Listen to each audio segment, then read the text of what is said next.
I know, I don't want to sound like your mom and dad, but I probably know your mom too, so get off yourself. You know, self-taught, learn how to do the bass. When you said about you try until you win, and if you fail, that's no problem. With the musician side of things. No, let's talk about that for a second, because I do corporate speaking events, and part and parcel of business and success and life is not that failing. And you will fail. Everybody fails at all kinds of things, many more times than you'll win. It's not just it doesn't matter. It helps you win. I didn't create the phrase, what doesn't kill you makes you stronger. But in Mother Nature, that's what it's about. The failure, oh, I better not go down that road because, there's a cliff and I'll fall over it. I almost fell over it, so I better not go down. It teaches you, don't go down that road. Failure's good. Failure's a good teacher. And so before Kiss, the bands that you had before, what did you learn from your first concert, the first time that you stood on stage and said, I'm a guitarist, I'm a musician? What happened in those years of trying until then you found the Kiss? Well, I have to say in our case it happened very fast. The idea behind Kiss was to put together the band we never saw on stage. Because so often I'd go to see my favorite groups growing up when I was 13 and so on, and they'd be looking at their shoes or wearing their tie-dyed, shirts, or turn their backs at the audience. And, without verbalizing it, you'd have the sense, this is what I paid money for? Where's the show? And I even saw a famous singer at the time, cross-legged with no shoes on, like his toes were out, on a Persian carpet with incense, playing acoustic guitar in Madison Square Garden. No lights, nothing special, and you pay full price for that. And I felt so robbed. If you're gonna do that, I want that carpet to fly through the audience like Aladdin. Give me a fucking show. So we decided, and you will live and die by the friends you pick, by the people who are on your team, by the people you know. You'll be judged by the company you keep. So always surround yourself with people who know more than you do, maybe who are better looking than you, more successful. All those things will either bring you further up or bring you further down. If everybody you know is a loser, you're going to be a loser, my friend. And so I happened to meet Paul Stanley, who knew stuff that I didn't know.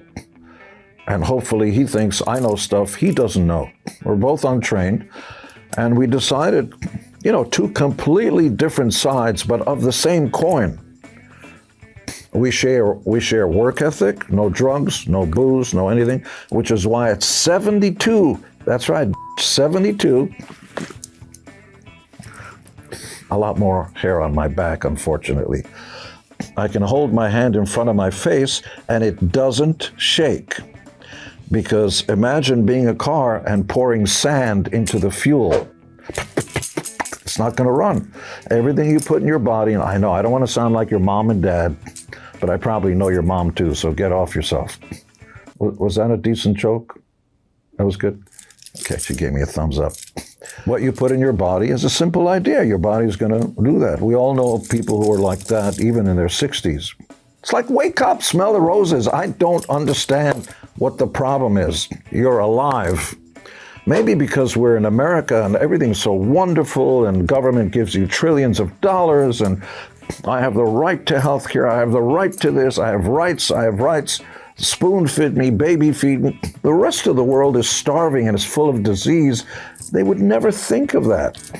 I gotta feed my family, I have to go out and find a way to make a living. Over here, it's like, where's my money?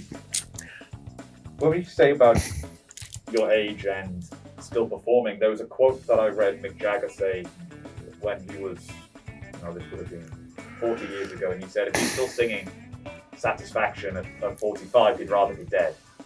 And obviously he's still singing that at every single tour. So for you, is there a part of your music legacy where you say about you feel robbed if you go to a show and the band aren't giving you the full experience? how do you feel as the performer performing songs that you may have grown tired of? Do you get tired of them? And what sort of pressure do you feel on performing, as you say there? First of all, there is something called the folly of youth. We all used to think we knew what we were talking about when we didn't. We'd all be talking through our ass. The younger you are, the stupider you are, because you think you know everything. You don't. That's yours truly included. I never imagined what it would be like to be 72, and I'm about to turn 72, and still have great health, be in great shape, get up there, blah, blah, blah. We are the hardest working band in show business, period. I love Jagger, respect and admire him, but you know and I know that, and ladies will tell you that, if you wear 7, 8-inch platform heels for 2 hours and carry 40 pounds of additional armor, studs, weight, have to spit fire, fly through the air and stuff, poor Mick would pass out in a half hour. That goes for Bono and Schmano and everybody else who I respect and admire. The physicality of what we do is decidedly different than, I mean, I wish I was Keith. You strum your guitar, iconic songwriter, the riff in Satisfaction, all that.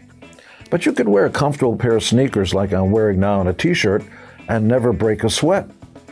Sure, you could play into your 80s or 70s, later 70s. We can't do that.